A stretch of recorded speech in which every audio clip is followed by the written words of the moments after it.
I woke up to the smell of jasmine tea and designer perfume, the same combination that had surrounded me the morning I died.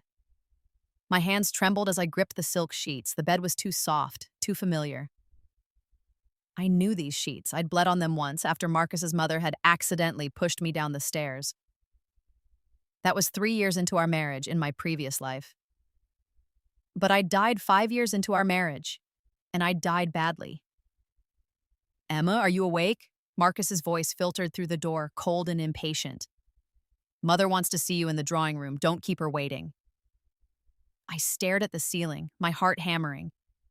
The ornate chandelier above me was the same one I'd stared at on our wedding night, when Marcus had left me alone to take a phone call from her. From Sophia Chen, his business partner, his mistress, his true love. I sat up slowly, catching my reflection in the vanity mirror across the room. 26 years old, my face was fuller, younger. The hollow cheeks and dead eyes from the end of my first life were gone. I was back to the beginning of the end. I glanced at the calendar on the nightstand, March 15th. In my previous life, this was the day everything had truly begun to unravel. The day Marcus's grandmother had died, leaving behind a will that would set everything in motion. And this time, I knew exactly what was coming. The drawing room was exactly as I remembered, intimidatingly large, decorated in shades of cream and gold that screamed old money. Marcus's mother, Victoria Ashford, sat in her usual throne-like chair, her silver hair pulled back so tightly it looked painful. Marcus stood beside her, his handsome face arranged in that expression of vague disgust he always wore when looking at me. Sophia Chen lounged on the sofa like she owned the place, which, in my previous life, she eventually had. "You're late," Victoria said without looking up from her tea. 5 minutes late. Do you have any respect for this family at all? In my first life, I'd apologized. I'd stammered and bowed and tried to explain that I'd been in the bathroom, sick from the special tea Victoria had been giving me. The one I'd later discovered was laced with herbs to prevent pregnancy. This time, I said nothing. I simply walked to the chair farthest from all of them and sat down. Victoria's eyes snapped to mine, surprised by my silence. Marcus frowned. "We've called you here to discuss something important," Victoria continued, recovering her imperious tone. "As you know, Marcus's grandmother passed away last night." I did know. In my previous life, I'd cried at the funeral. Grandmother Ashford had been the only member of this family who'd shown me any kindness. She'd been senile at the end, but sometimes in her lucid moments, she'd held my hand and told me I deserved better. She'd been right. "The will is being read this afternoon," Marcus said, his voice flat, but there's something we need to address first. Here it comes, I thought, the annulment demand. In my previous life, they'd presented it as a favor to me, a chance to escape before things got complicated. I'd begged them to reconsider. I'd cried and pleaded and told Marcus I loved him. He'd looked at me with pity and said, "I never loved you, Emma. This marriage was always a mistake." Those words had nearly destroyed me the first time. I'd fought the annulment for weeks, desperately hoping he'd change his mind. Eventually, I'd signed the papers, heartbroken and humiliated. I'd walked away with nothing but a small settlement, while Marcus had inherited everything and married Sophia 6 months later. Then, 3 years after our annulment, I'd discovered the truth. The real reason they'd been so desperate to end our marriage quickly. Grandmother Ashford's will had a condition. "I want a divorce," Marcus said, pulling a folder from the side table. "An annulment, actually. Our marriage was never consummated." A lie, but one we both knew I wouldn't contest. "So it will be quick and clean." "We're willing to offer you a generous settlement," Victoria added. $2 million, enough to start a new life somewhere far from here. Sophia smiled at me, her expression one of pure triumph. "It's really for the best, Emma. Marcus and I are in love. We have been for years. You were just in the way." In my previous life, this had shattered me. I'd screamed at Sophia, called her a homewrecker, and thrown a vase that had cost more than my childhood home. It had made me look unhinged, desperate, pathetic. This time, I felt nothing but cold, calculated fury. "Okay," I said. The room fell silent. "What?" Marcus said. Okay, I'll sign the annulment papers. I reached for the folder, pulling it toward me. Do you have a pen? Victoria and Marcus exchanged glances. Sophia's smile faltered. You're agreeing? Marcus said slowly. Just like that? Just like that. I scanned the papers quickly. They were the same as before, standard annulment agreement, citing non-consummation with a $2 million settlement to be paid within 30 days. Where do I sign? Emma, are you feeling well? Victoria asked, her tone suspicious. You're being very reasonable. I'm being realistic, I said, meeting her eyes. You're right. This marriage was a mistake. I don't love Marcus and he doesn't love me. Why would I fight for something that doesn't exist? It was perfect. I watched the confusion and suspicion war on their faces. They'd expected tears, drama, resistance. My calm acceptance threw them completely off balance. Marcus handed me a pen, his brow furrowed. You'll need to understand that this settlement is contingent on your complete discretion. No media, no public statements, no attempts to smear the Ashford name. Of course, I said, signing my name with a flourish. I want nothing to do with the Ashford name. In fact, I'll go back to my maiden name. Immediately. I signed the last page and pushed the folder back across the table. Anything else? Victoria looked like she'd bitten into something sour. The marriage certificate. We'll need that for our records. Ah, there it was. In my previous life, I'd handed it over without question. I'd been so destroyed by the breakup that I hadn't cared about paperwork. I just wanted to leave, to escape the house where I'd been so miserable. But I knew now what they needed it for, what they didn't yet know themselves. I'll need to locate it, I said smoothly. Done. It's in my personal effects somewhere. I'll have my lawyer send it over once I'm settled. Marcus's jaw tightened. Emma, we need it today. The lawyers require all documentation to be... I said I'll send it. My voice was pleasant but firm. Unless you'd like me to contest the annulment? I'm happy to comply with your wishes, Marcus, but I won't be bullied. He backed down, as I knew he would. He wanted me gone too badly to risk me changing my mind. Fine, he said, but we'll need it by the end of the week. Of course, I lied. I stood, smoothing down my dress. If there's nothing else, I'll start packing. I assume you want me out of the house today? That would be preferable, Victoria said, her relief barely concealed. I nodded and walked toward the door. As I reached it, Sophia called out, Emma? I turned. She was smiling again, victorious and cruel. No hard feelings, right? You understand, the heart wants what it wants. In my previous life, I'd lunged at her. I'd had to be physically restrained by Marcus and 2 servants. The memory of that humiliation had haunted me for years. This time, I smiled back. Of course, Sophia, I hope you and Marcus will be very happy together. Her smile dimmed, confused by my sincerity. I left them there, 3 people who had no idea what was coming. The will reading was at 3 o'clock at the Ashford family estate. I wasn't invited. Soon-to-be ex-wives didn't attend such events. But I knew exactly what was about to happen. I spent the afternoon in my room, packing my belongings and fielding calls from my lawyer, Richard Chen. Yes, a different Chen. No relation to Sophia, and a man who'd proven his loyalty to me in my previous life when no one else had. Emma, I need you to think carefully about this, Richard said when I called him. $2 million is a decent settlement, but you're entitled to much more. This is a 5-year marriage to one of the wealthiest families in the city. It's an annulment, not a divorce, I reminded him. And I'm not after their money, Richard. I just need you to do exactly what I say. Which is? Keep the original marriage certificate somewhere safe. Make a copy, but don't send it to the Ashfords.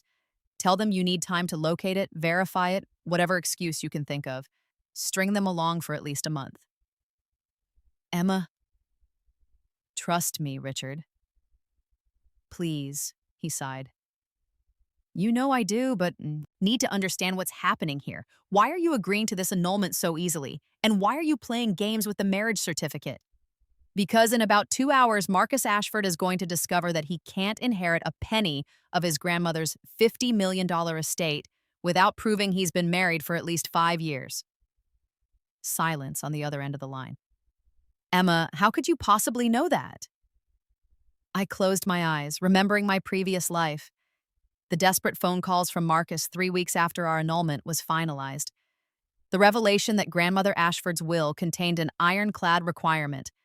Her estate would only pass to a married heir, and only if that marriage had lasted at least 5 years. She'd been traditional, believed in the sanctity of marriage, and had wanted to ensure her grandson was settled before he inherited her fortune.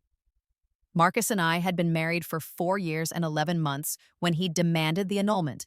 He'd been 17 days short.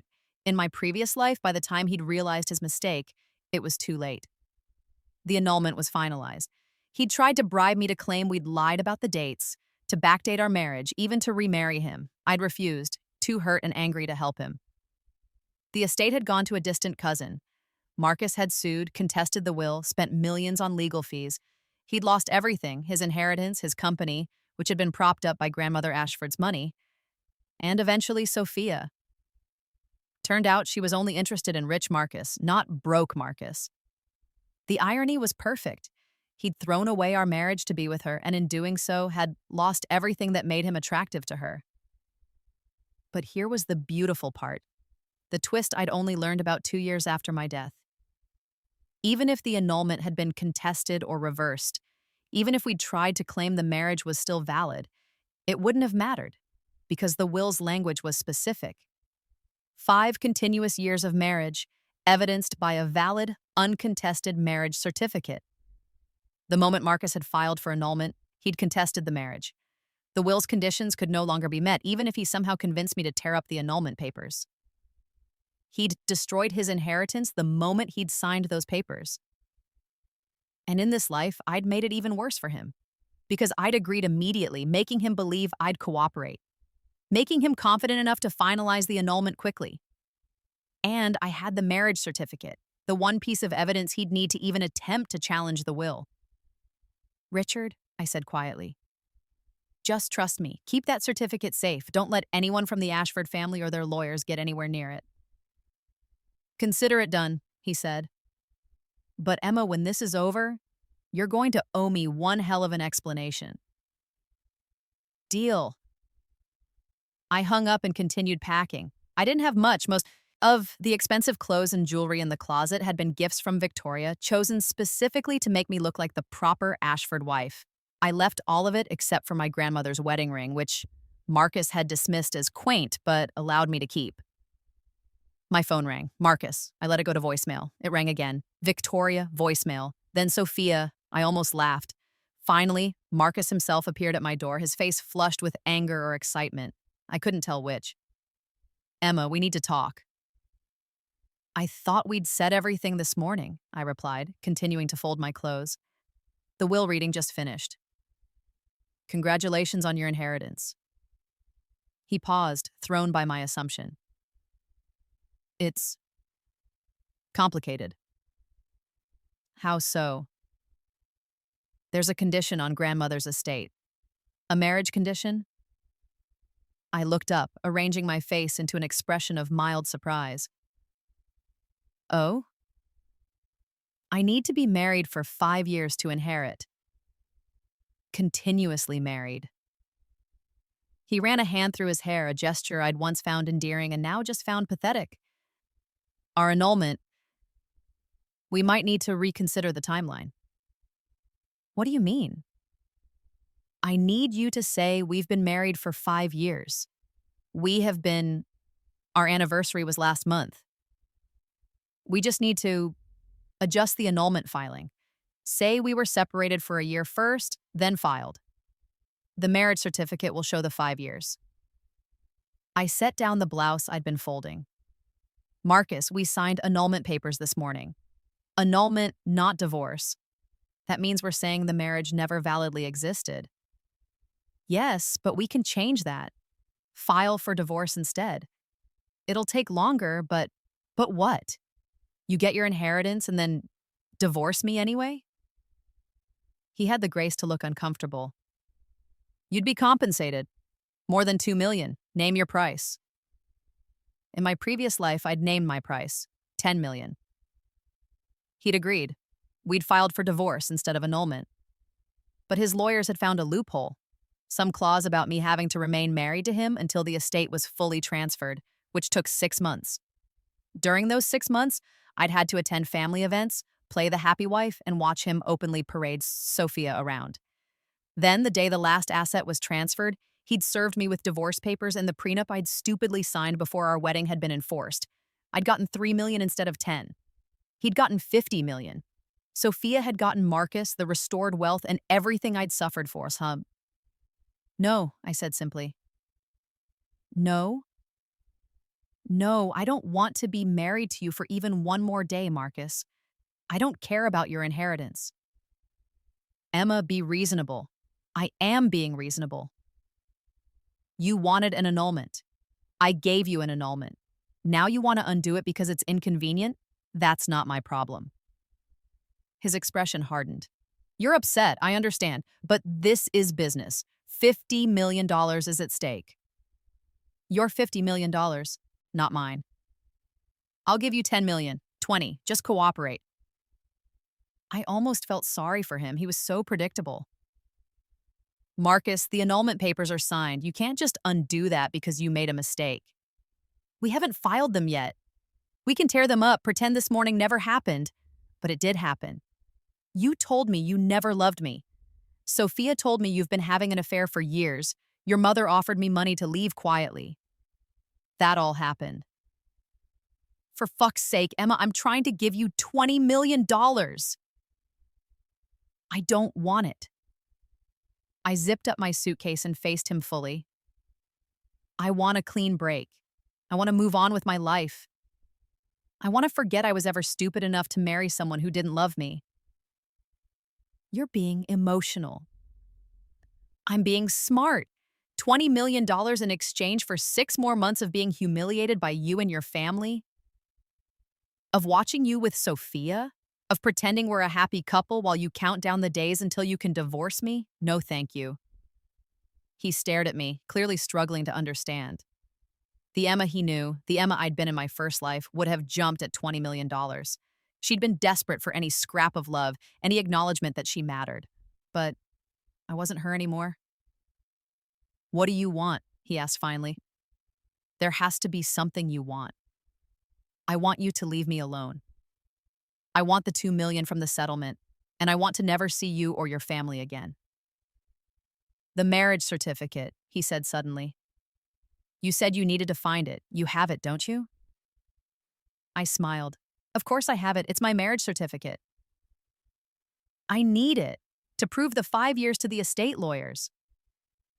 You need the original? Yes. Why would I give you that? You're annulling our marriage. You don't need proof it existed. His jaw clenched. Name, your price. There isn't one, Marcus. You can't buy everything. I picked up my suitcase and walked toward the door. He grabbed my arm, hard enough to hurt. Emma, you're making a huge mistake. I looked down at his hand on my arm, then up at his face. In my previous life, I'd been afraid of him when he got like this, cold and controlling. Now I just felt disgust. Let go of me. Not until you agree to help me. Let go of me or I'll scream and tell your mother you're abusing me. I wonder what that will do to the Ashford family reputation. He released me immediately. Reputation was everything to the Ashfords. Think about what you're doing, he said as I opened the door. You're throwing away a fortune out of spite. I'm not spiteful, Marcus. I just don't care about you anymore. There's a difference. I left him standing in the bedroom we'd shared for 4 years and 11 months, looking lost and angry. I'd never felt more free. The next week was chaos. Victoria called me 17 times. I blocked her number. Marcus showed up at my new apartment, a modest place I'd rented, with what was left of my savings from my previous life's settlement. I didn't answer the door. The Ashford family lawyer, a stern man named Gregory Walsh, sent me 6 letters demanding the marriage certificate. Richard responded to each one with polite delays. The certificate needed to be verified. I was out of town. We were reviewing the annulment agreement for potential issues. Sophia sent me a text. Just give them the certificate, you pathetic bitch. You've already lost. Don't make this harder on yourself. I didn't respond. On day 9 after the will reading, Richard called me. Emma, they're threatening to sue you for the marriage certificate. They're claiming it's joint property.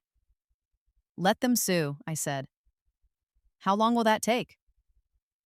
Months, maybe a year. But Emma, they could win. A marriage certificate is technically a public record. They could get a copy from the county registrar. Could they?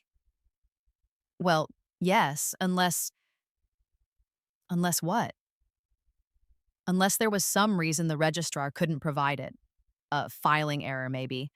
Or if the original was never properly registered in the first place. I smiled. In my previous life, I'd learned so many interesting things about the Ashford family, including the fact that Marcus's mother had insisted on handling all the paperwork for our wedding herself. She'd wanted to make sure everything was perfect. What she'd actually done was use her connections to delay the official registration of our marriage by 3 weeks. She'd wanted a window to annul it if I proved unsuitable. By the time she'd decided I was controllable enough to keep around, she'd filed the paperwork. But she'd filed it with the wrong date. Our official marriage date, according to the state, was 3 weeks after our actual wedding, which meant Marcus and I had been legally married for 4 years, 10 months, and 9 days when we signed the annulment papers, not 5 years. Richard, I said, I need you to pull the official marriage record from the county registrar. Why? Just do it. Check the filing date versus our actual wedding date. He was quiet for a long moment. Then, oh my God. Yeah. Emma, this means that even if Marcus gets a copy of the marriage certificate, even if he somehow convinces me to contest the annulment, even if he gets a judge to reverse everything, it won't matter. He'll still be 3 weeks short of the 5-year requirement. But you knew this. You knew before you agreed to the annulment. I did. How? It's a long story. Can you file a motion to expedite the annulment? I want it finalized as quickly as possible. Emma, are you sure? Once it's finalized, there's no going back.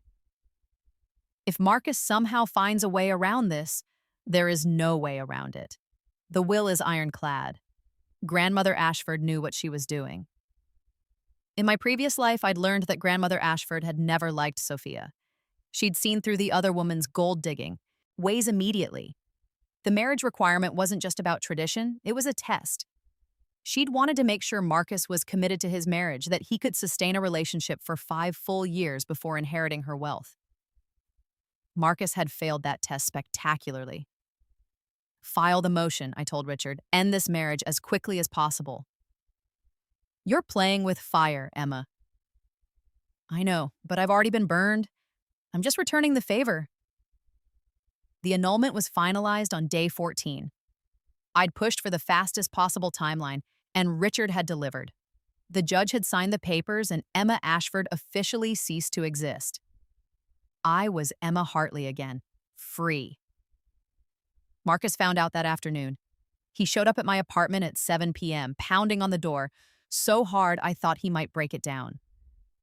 Emma, open this fucking door! I didn't. I know you're in there. I can see your lights on. I sat on my couch, sipping wine, and watching the door shake with each impact of his fists. You finalized the annulment without telling me. Yes, I had. You can't do this. I still need the marriage certificate. I can still contest the will if I have proof we were married for 5 years. No, he couldn't. But he didn't know that yet. Emma, please. His voice cracked. Please, just talk to me. I'm sorry, okay? I'm sorry for everything. I should never have asked for the annulment. I should never have listened to my mother. I should never have been with Sophia. I love you. I've always loved you. I closed my eyes. Those words would have meant everything to me in my first life. I'd longed to hear them, dreamed about them, broken myself trying to earn them. Now they just made me tired.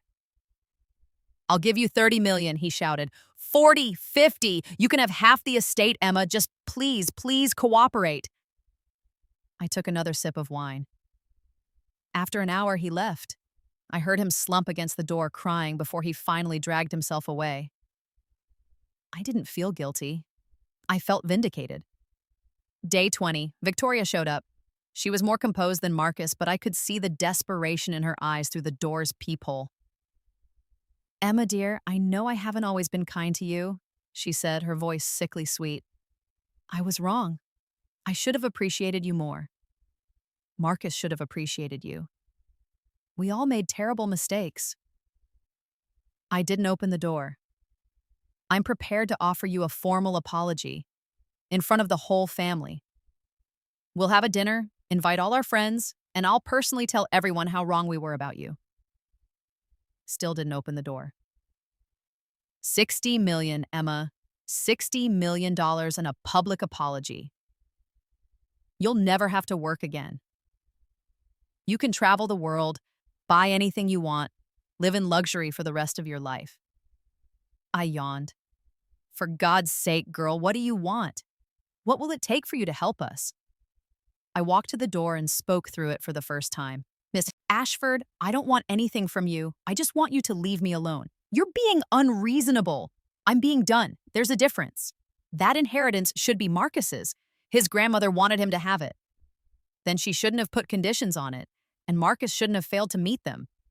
He only failed because you're being vindictive.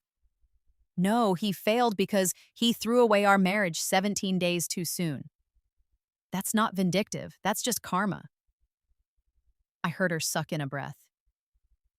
You knew. You knew about the timeline." "I did. And you let him file for annulment anyway. You wanted him to lose the inheritance." "I wanted to be free. The fact that it cost him $50 million is just a bonus." "You mercenary little bitch." "Careful, Mrs. Ashford. That's slander. I could sue." I heard her walk away, her heels clicking sharply against the hallway floor. Day 30, Sophia. She was the last person I expected to show up, but there she was, standing in the hallway outside my apartment, looking significantly less polished than usual. I opened the door this time. I wanted to see her face up close. "Emma," she said, her voice tight, "we need to talk." "Do we?" "Marcus is falling apart. He's lost everything, the estate, his company, his reputation. The board voted him out yesterday. Did you know that?" I did. The Ashford company had been propped up by grandmother Ashford's investments. Without the inheritance, the board had decided Marcus wasn't competent enough to run things. They'd installed a new CEO and relegated Marcus to a minor consulting role. "That's unfortunate," I said. "Unfortunate? Emma, he's suicidal. He's talking about ending his life. Is that what you want?" "What I want is for people to stop showing up at my apartment and demanding things from me." "I'll give you the money myself," Sophia said. "I have $5 million in my trust fund. It's yours if you just give them the marriage certificate and help Marcus contest the will." "Why would you do that? If Marcus doesn't have money, he's not much use to you." Her face flushed. "I love him." "No, you don't. You love what he represented, wealth, status, security. Now that he doesn't have those things, I give it 2 months before you leave him." "You don't know anything about me. I know you fucked a married man for 4 years because you thought he was rich. I know you smiled in my face while planning to take my place. I know you're not here because you care about Marcus. You're here because you're realizing what you gave up your integrity for." "At least I have integrity to give up. You're blackmailing him." "I'm not blackmailing anyone. I simply finalized an annulment that Marcus asked for. Everything that's happened since is a consequence of his own choices. You knew what would happen. So I didn't force him to cheat on me. I didn't force him to demand an annulment. I didn't force him to throw away his marriage 17 days before it would have secured his inheritance. He did all of that himself. Sophia's eyes filled with tears. Real ones, I noted with surprise. Maybe she did care about Marcus a little. Please, she whispered. He's the love of my life. Then you understand how I felt when he told me he never loved me. When he asked me to sign away our marriage so he could be with you. When your affair destroyed what little happiness I had. That was different. No, it wasn't. You just don't like being on the receiving end. I closed the door in her face. Day 45, the lawsuit. Marcus sued me for fraudulent interference with inheritance rights. It was a desperate, ridiculous claim that no competent lawyer would have filed. But desperation makes people stupid. Richard called me laughing. Emma, have you seen this complaint? It's the worst legal argument I've read in 15 years of practice. Can they win? Absolutely not. You didn't interfere with anything. You agreed to an annulment that Marcus requested. The fact that he later regretted it doesn't make your compliance fraudulent. Besides, you don't even have to turn over the marriage certificate. It's not relevant to the annulment, which is already finalized. Good. The judge is going to throw this out. Probably fine Marcus's lawyers for filing a frivolous suit. I'm actually looking forward to the hearing. The hearing was scheduled for 2 weeks later. I dressed in a simple black dress, pulled my hair into a neat bun, and met Richard at the courthouse. Marcus was there with 3 lawyers, all of whom looked uncomfortable. Victoria sat behind him, stone-faced. Sophia was conspicuously absent. When the judge called our case, Marcus's lead attorney stood and began to make his argument. It was as weak as Richard had promised, a lot of emotional appeals about how I'd manipulated Marcus and deliberately sabotaged his inheritance. The judge, a sharp-eyed woman in her 60s, listened with growing impatience. Counsel, she interrupted, are you arguing that Ms. Hartley had a legal obligation to refuse an annulment that your client requested?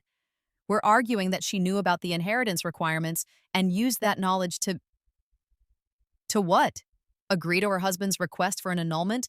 That's not fraud, counselor, that's consent. But she knew he would lose his inheritance. And she's not his financial advisor, she's his ex-wife. An ex-wife who, I note, was being asked to annul her marriage so that Mr. Ashford could be with his mistress. The judge looked at Sophia's empty chair, then at Marcus. Is that correct, Mr. Ashford? Marcus's face went red. Your Honor, my personal relationships aren't relevant. They're extremely relevant. You asked your wife for an annulment so you could marry someone else. She agreed. Now you're suing her because that agreement had consequences you didn't anticipate. Does that about sum it up? Your Honor, if I could just explain, please do. Marcus stood, adjusting his tie. I made a mistake. I can admit that. I should never have asked for the annulment. But Emma knew about my grandmother's will. She knew what would happen if our marriage ended before 5 years. She should have warned me. Should have warned you, the judge repeated slowly. Mr. Ashford, were you aware of your grandmother's will when you requested the annulment? No, the will wasn't read until so you made a decision to end your marriage without knowing all the relevant facts. And you're now blaming your ex-wife for not providing you with those facts? She knew. How do you know she knew? Marcus opened his mouth, then closed it. Because he couldn't prove I'd known. In this life, I'd been careful. I hadn't said anything about the will. I'd just agreed to the annulment and moved on. She must have known. Otherwise, why would she agree so easily? Perhaps because she wanted to be free of a marriage to a man who was in love with someone else? The judge's tone was dry. Mr. Ashford, I'm dismissing this lawsuit. It's frivolous, it wastes this court's time, and frankly, it makes you look petulant. You made your choices. Live with them. She banged her gavel. Marcus stood there, stunned. Victoria grabbed his arm and pulled him toward the exit. I stayed seated, savoring the moment. Richard leaned over. How does it feel? Like justice, I said. Day 60, the unraveling news of the lawsuit's dismissal spread through the high society like wildfire. The Ashfords, once untouchable, became the subject of gossip and mockery. Did you hear Marcus Ashford lost a $50 million inheritance because he couldn't stay married for 2 more weeks? I heard he cheated on his wife and then expected her to help him anyway. I heard she outsmarted the entire family. My phone rang constantly with reporters wanting my story. I declined every interview. I didn't need to say anything. The truth spoke for itself. Marcus's company officially declared bankruptcy on day 70. Without grandmother Ashford's backing and with Marcus's incompetence exposed, investors pulled out. 200 employees lost their jobs. I felt a pang of guilt about that.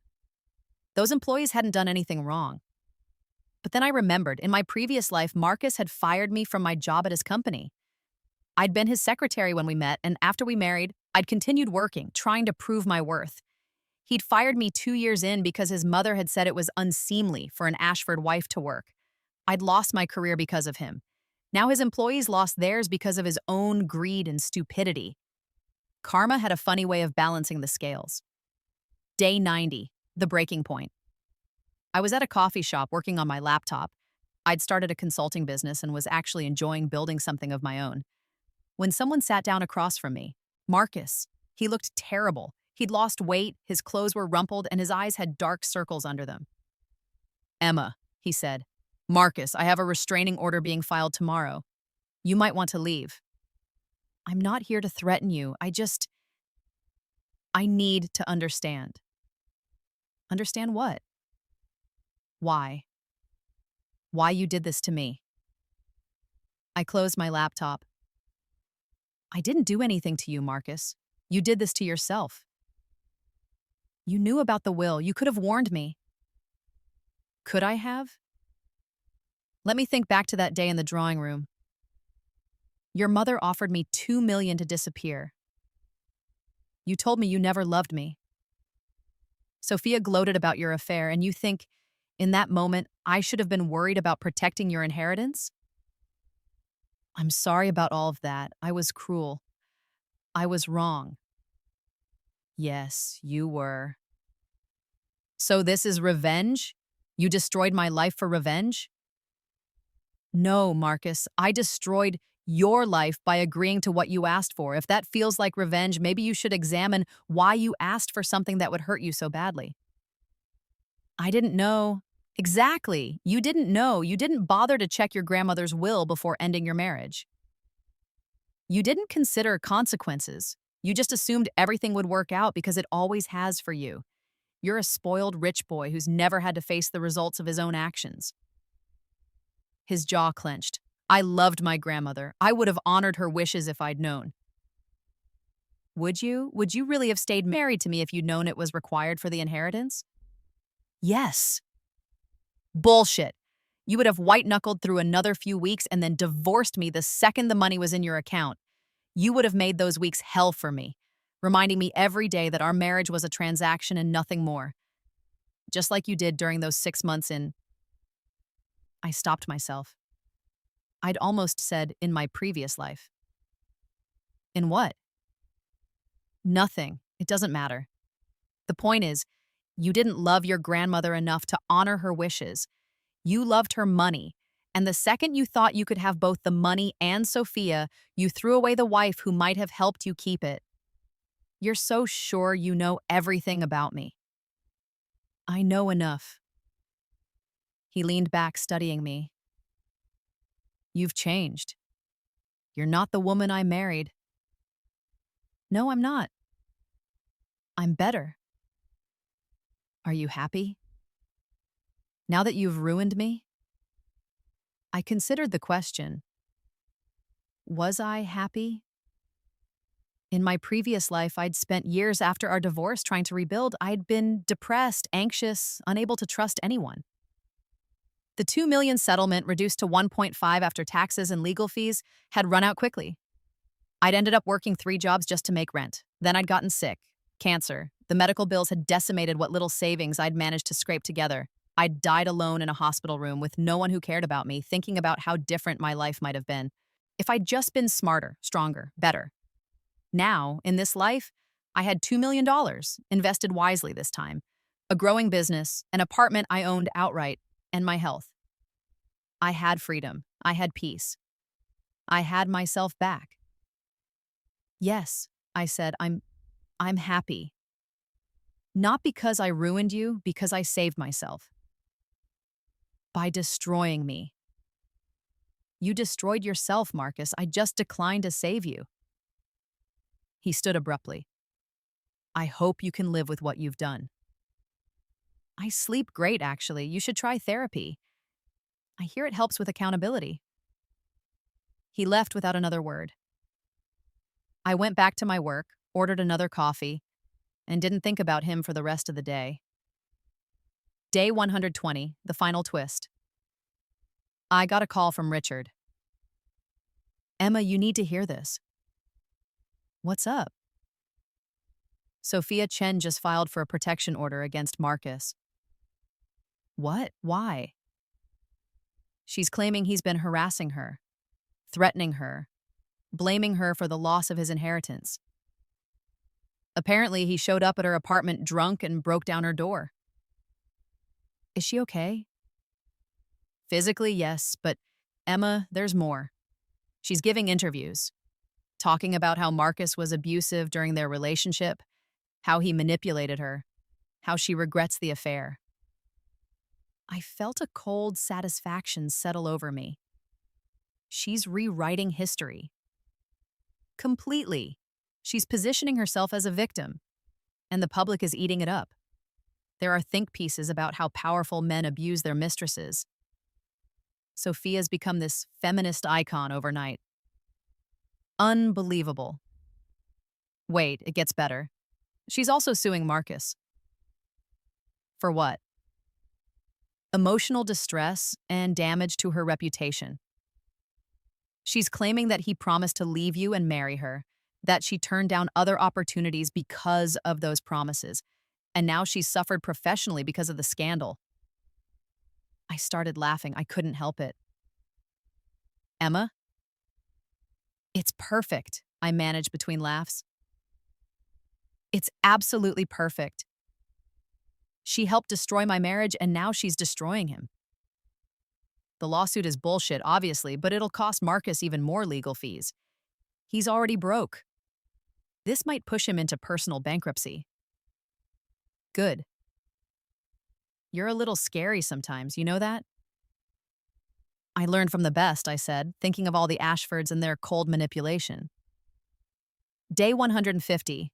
The ending. Victoria Ashford died of a stroke. I heard about it on the news. The reporter noted that she'd been under significant stress due to her family's recent financial troubles. I didn't go to the funeral. Marcus declared bankruptcy a week later. Everything was liquidated: the house, the cars, even Victoria's jewelry. He moved into a studio apartment on the wrong side of town. Sophia's lawsuit was settled out of court. She got $500,000 and a public apology. And me, I bought a small house in the suburbs. I grew my consulting business into something real and successful. I dated a kind man who worked as a teacher and didn't care about my past. I adopted a dog. I lived. On the 1-year anniversary of the annulment, I got a letter in the mail. It was from Marcus, forwarded through Richard's office. Emma, it read, I hope this letter finds you well. I've been in therapy as you suggested. I've learned a lot about myself, about my mistakes, about the harm I caused. I don't expect forgiveness. I don't expect anything.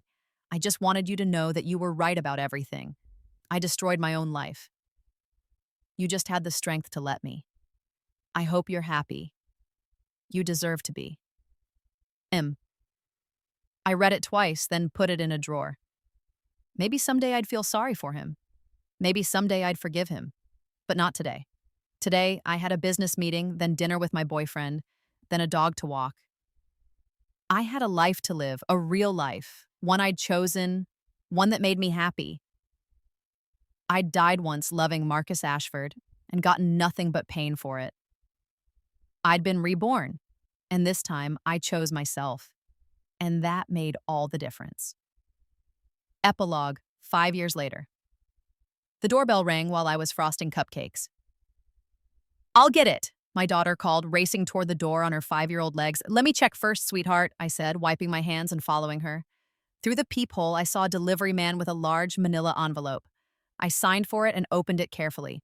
Inside was a legal document and a handwritten note. The document was a death certificate. Marcus Ashford, deceased at age 38. Cause of death, drug overdose. The note was from Richard. Emma, I thought you should know. Marcus died 3 days ago. Apparent suicide, though the official ruling is accidental overdose. He'd been struggling with addiction since the bankruptcy. No one from his family attended the funeral except a distant cousin. Sophia didn't come. She's married to a tech CEO now, living in San Francisco. I'm sorry for sending this to your home. I debated not telling you at all, but I thought you deserved closure. The cousin who inherited Grandmother Ashford's estate, the one Marcus lost, has been trying to find you. Apparently, Grandmother Ashford left a sealed letter to be opened only in the event of Marcus's death. The letter names you specifically. The cousin wants to deliver it to you in person. Let me know if you want me to facilitate or if you'd prefer I decline on your behalf. Richard. I stood there, holding my daughter's hand, staring at the note. Marcus was dead. I'd imagined this moment so many times in my previous life during those dark days when I'd been dying alone. I'd wondered if he'd care, if he'd even know. I'd wondered if he'd feel any guilt. Now he was dead, and I felt nothing. No satisfaction, no grief, no vindication. Just nothing. Mommy, who is at the door? My daughter asked. Just a delivery, baby. Nothing important. I folded the note and tucked it away. Want to help me finish the cupcakes? Yes! As we worked together, I thought about the sealed letter. Part of me was curious. What could Grandmother Ashford possibly have to say to me after all these years? But another part of me, the part that had finally found peace, didn't want to know. The past was the past. Marcus was gone. The Ashford family was scattered and broken. And I was here in my sunny kitchen, making cupcakes with my daughter. I'd won.